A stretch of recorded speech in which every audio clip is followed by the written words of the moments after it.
Plaint को कब अस्वीकार किया जा सकता है? सुप्रीम कोर्ट ने ऑर्डर 7 रूल 11 सीपीसी पर दी नई स्पष्टता। निर्णय 15 अक्टूबर 2025। मेरे YouTube channel legal information law insights में आपका स्वागत है। आई एम एडवोकेट मुकुंद महाजन। आज के इस वीडियो में हम भारत के सर्वोच्च न्यायालय के एक महत्वपूर्ण निर्णय पर चर्चा करेंगे, करम सिंह बनाम अमरजीत सिंह एवं अन्य, जिसका निर्णय 15 अक्टूबर 2025 को माननीय न्यायमूर्ति जे.बी. पारदीवाला और न्यायमूर्ति मनोज मिश्रा की खंडपीठ द्वारा दिया गया। यह मामला, जिसे आधिकारिक रूप से 2025 INSC 1238 भारत के सर्वोच्च न्यायालय के रूप में उद्धृत किया गया है, इस विषय पर कानूनी स्थिति को स्पष्ट करने वाला एक महत्वपूर्ण निर्णय है। इस मामले का मुख्य विषय है सिविल प्रक्रिया संहिता 1908 CPC की ऑर्डर 7 रूल 11 के अंतर्गत प्लेंट वादपत्र को अस्वीकार करने की शक्ति।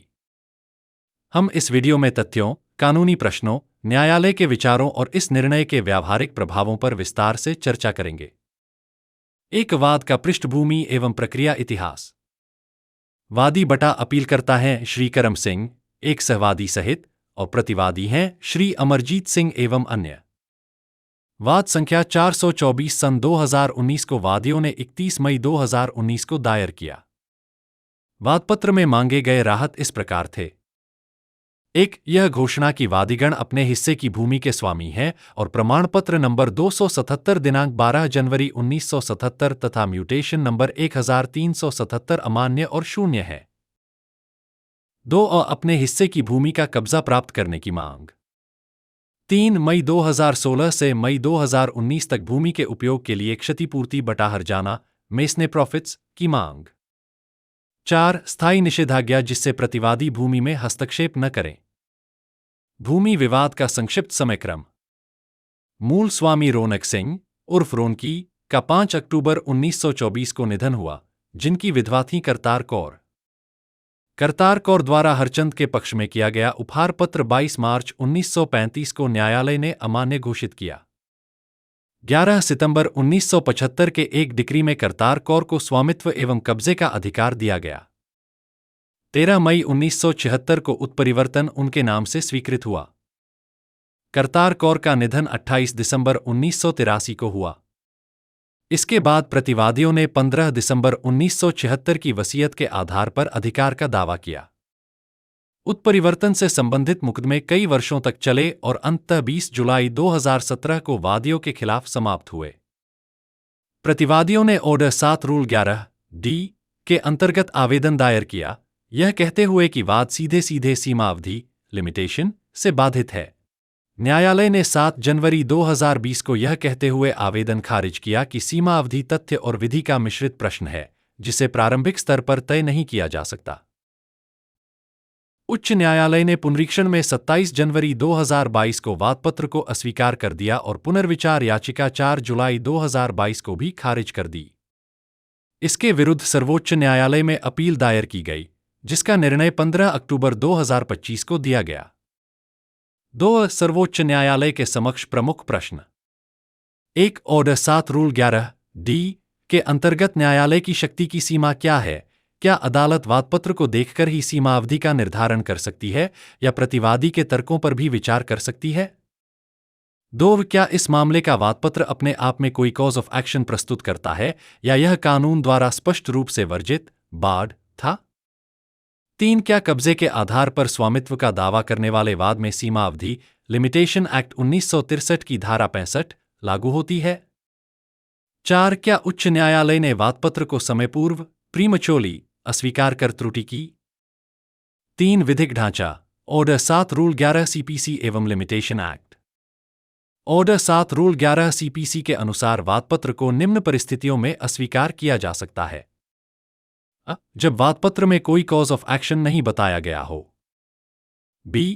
जब राहत का मूल्यांकन कम किया गया हो और सुधार न किया जाए। C. जब पर्याप्त स्टाम्प शुल्क न चुकाया गया हो। D. जब वादपत्र के विवरण से यह प्रतीत हो कि वाद किसी विधि द्वारा वर्जित बार्ड बाय लॉ है। E. वादपत्र की प्रतिलिपि प्रस्तुत न की गई हो। F. जब रूल 9 ऑर्डर 7 का पालन न हुआ हो। महत्वपूर्ण न्यायालय यह शक्ति केवल तभी प्रयोग कर सकता है जब वादपत्र स्पष्ट रूप से किसी विधि से प्रतिबंधित हो। सीमा अधिनियम 1963 के अंतर्गत अनुच्छेद 58 घोषणा से संबंधित वाद के लिए 3 वर्ष। अनुच्छेद 65 स्वामित्व के आधार पर कब्जे के लिए 12 वर्ष, जब प्रतिवादी का कब्जा प्रतिकूल एडवर्स हो जाए। महत्वपूर्ण पूर्व निर्देश precedents. T Arivandandam versus TV Satyapal 1977 4 SCC 467 order 7 rule 11 की शक्ति कठोर है और केवल स्पष्ट मामलों में प्रयुक्त की जानी चाहिए। यदि एक वाद में अनेक राहतें मांगी गई हों और उनमें से एक भी राहत सीमावधि में हो तो संपूर्ण वादपत्र को अस्वीकार नहीं किया जा सकता। 4 सर्वोच्च न्यायालय की प्रमुख टिप्पणियां व तर्क। ऑर्डर 7 रूल 11 D की सीमा। वादपत्र अस्वीकार करते समय केवल वादपत्र की बातें ही देखी जाएंगी, प्रतिवादी के तर्क या कोई बाहरी साक्ष्य नहीं। न्यायालय ने कहा, वादपत्र की समीक्षा करते समय केवल उसमें लिखे गए कथनों को ही देखा जा सकता है, प्रतिवादी की रक्षा को इस स्तर पर नहीं देखा जा सकता। B उत्परिवर्तन, म्यूटेशन व स्वामित्व। न्यायालय ने स्पष्ट किया कि म्यूटेशन केवल राजस्व प्रयोजन के लिए होता है, इससे स्वामित्व का अधिकार प्राप्त नहीं होता। वादियों ने यह कहा कि उनका अंतिम उत्परिवर्तन विवाद म्यूटेशन लिटिगेशन 20 जुलाई 2017 को समाप्त हुआ और उन्होंने 2019 में वाद दायर किया, अतः यह वाद सीमा अवधि के भीतर है। C कब्जे आधारित राहत, आर्टिकल 65। कब्जे के आधार पर दायर वाद में 12 वर्ष की अवधि लागू होती है। सीमा अवधि या प्रतिकूल कब्जे का प्रश्न कानून और तथ्य, mixed question of law and fact का मिश्रित प्रश्न है, जिसे वादपत्र अस्वीकार करने के स्तर पर तय नहीं किया जा सकता।